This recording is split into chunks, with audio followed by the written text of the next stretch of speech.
buryo burambuye reka tuyahere mu gihugu cya Uganda aho igipolisi cyaho kivuga ko ibitero bibiri by'ibisasu byahitanye abantu batari munsi ya batandatu naho abandi 33 bagakomereka mu murwa mukuru Kampala.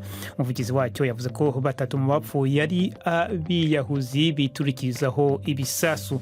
Amaperereza yatangiye n'inkuru ya Patience Tohaire mugezweho na Prudence Singiyumva. Agace k'ingenzi k'ubucuruzi mu mujyi wa Kampala kare gacecetse bidasanzwe nyuma ya saa sita. Abantu benshi basiganywe n'igihe bava mu mujyi bwangu. Ibisasu byaturitse byikurikiranye mu gihe cy'iminota, kimwe hafi cyane y'inteko ishinga amategeko, ikindi hakurya y'umuhanda uva kuri sitasiyo nkuru ya polisi. Umuvugizi wa polisi Fred Nanga yavuze ko polisi yakurikiranye umuntu ukekwa wa kane inamuta muri yombi. Inatahuye ikoti rikoreshwa mu bwiyahuzi ryatezwemo igisasu. Abategetsi bashinje iki gitero abaterabwoba mu gihugu bafitanye isano n'umutwe w'inyeshyamba zo muri Uganda Allied Democratic Forces ADF ufite ibirindiro mu burasirazuba bwa Repubulika ya Demokarasi ya Kongo. Ibitero by'uyu munsi bikozwe mu gihe kitageze ku kwezi ibindi bisasu bibiri bya bombe bituritse mu kwezi kwa 10 bikica abantu babiri abandi bagakomereka. Ibi bitero by'ubwiyahuzi byagushije abanya-Uganda mu kantu mu gihe igihugu cyari kimaze nibura imyaka 10 kitagira ibitero byo mu mujyi. Inkuru ya Patience Tohaire twashatse no kumenya uko ubuzima bwifashe i Kampala nyuma y'ibyo bitero maze kuvugana na Frank Mwine utuye mu murwa mukuru wa Uganda. Ubuzima aho byabereye urumva abantu bemera kuhajya n'abantu begera ahantu hose bababwiye ko bakinira amaduka n'ibyo bakora bose baragenda. Hasigaye rero mu mujyi ho wabonaga akazi kagenda nk'uko bisanzwe. Bino bitero bibaye nyuma y'ikindi cyabaye hashize iminsi myinshi cyane kigwamo umuntu umwe. Ntabwo muri rusange abatuye Kampala bafite kubera bino bitero bikomeje kwiyongera. Urebye muri rusange bya Kampala iyo habaye ikibazo ako kanya usanga abantu basanga bafite ubwoba, ariko iyo hamaze igihe usanga akazi gakomeje, ubuzima bukomeje. Mu by'ukuri ubu ngubu unageza ahantu hataraho byabaye ahandi mu nkengero za Kampala usanga ubuzima bukomeza bisanzwe. Gusa abantu baragira bakwigisa amagambo bati ibintu birakomeye, cyagiye byarabaye no birabaye ntabwo tuzaho tuzagira, ariko usanga ubuzima muri rusange ntacyo byahindutse. Frank Mwine. Abashinzwe kurinda imipaka y'igihugu cya Pologne bakoresheje ibyuka bijyana mu maso banasuka amazi kwitsinda ry'abimukira bagerageza kwinjira baturutse hakurya muri Belarus. Ni mu gihe iki kibazo cy'abimukira gikomeje gukara ku mipaka y'umuryango umwe bw'Uburayi. Abimukira babateye amabuye n'amatafari kandi bagerageza gusenya urukuta rubabuza kwinjira muri Pologne. Umunyamabanga mukuru w'umuryango wo gutabarana hagati y'Amerika n'ibihugu by'Uburayi wa OTAN Jens Stoltenberg yiyongereye kubashinja perezida wa Belarus Alexander Lukashenko gukoresha abimukira mu nyunguze no gushyira ubuzima bwabo mu mazabira. Belarus ihanganye n'ibihano bishya by'umuryango wo mu Burayi. Hagati aho bwana Lukashenko noneho yavuze ko adashaka guhangana. Mukomeje kumva BBC gahuza miryango madukurikira kandi kuri Kisoro FM amajyepfo ya Uganda, bari mu Rwanda no mu Burundi makurikirana amakuru kuri shortwaves ku mirongo ya shortwaves, naho habari kuri internet madukurikira kuri Facebook live. Ciro bya gaze byiyongereye mu Burayi ho hafi 10% nyuma yaho Ubudage bubaye buhagaritse kwemera umushinga wo kunyuza gaze mu muyoboro unyuze munsi y'inyanja ya Baltike uzwi ku izina rya Nord Stream 2. Urwego rugenzura ibijyanye na gaze mu Budage ruvuga ko ubusabe bwo kwemera uwo mushinga buzigwa igihe benewo bafite icyicaro mu Busuwisi bazaba bashinze ikigo cyemewe n'amategeko mu Budage. Iyubakwa ry'uwo muyoboro byitezwe kuzatuma gaze yinjira mu Burayi ivuye mu Rusiya yikuba kabiri, wuzuye mu ntangiriro z'uyu mwaka, ariko ntushobora gutangira gukora utaremerwa n'Ubudage. Ukeneye kandi no kwemerwa n'akanama k'umuryango ubumwe bw'Uburayi.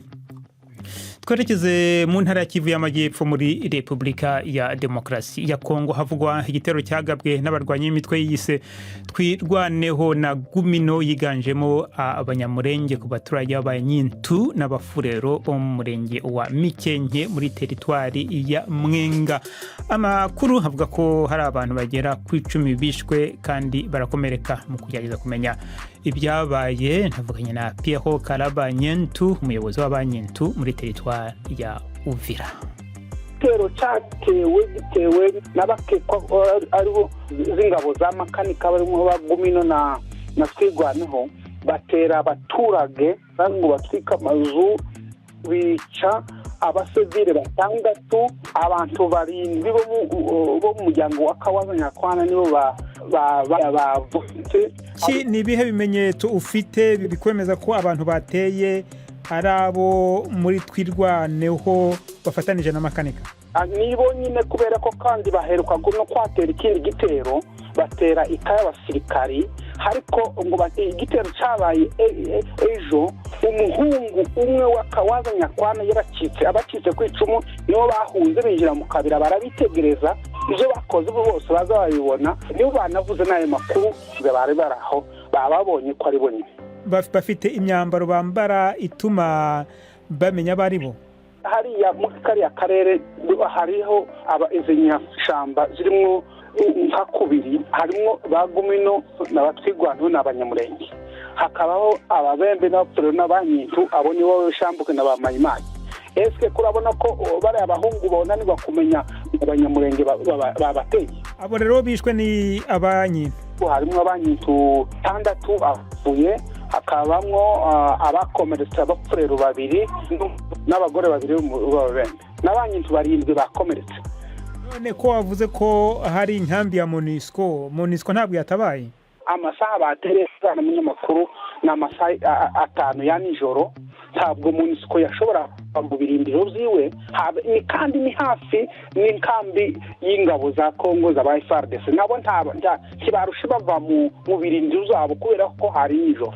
Ni igitero cyatewe bararasa ngo bamare kurasa baranatwika n'amazu bica n'abantu bamwe baza bapfa babasogota imbunda abantu baza bashaka kugira ngo bahunge n'abandi bahiriye mu mazu.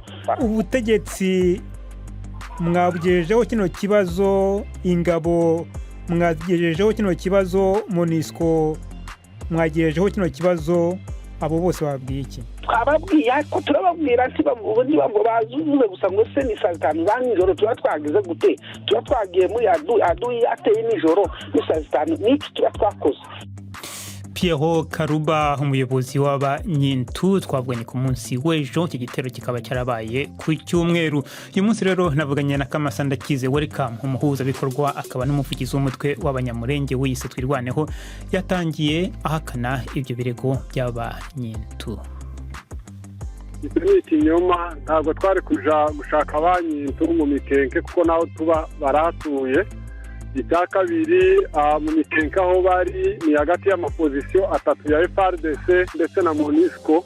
Ntabwo dushobora kuja kurasa abaturage b'abanyintu kuko nta nyungu bidufitiye ku ruhande rwacu.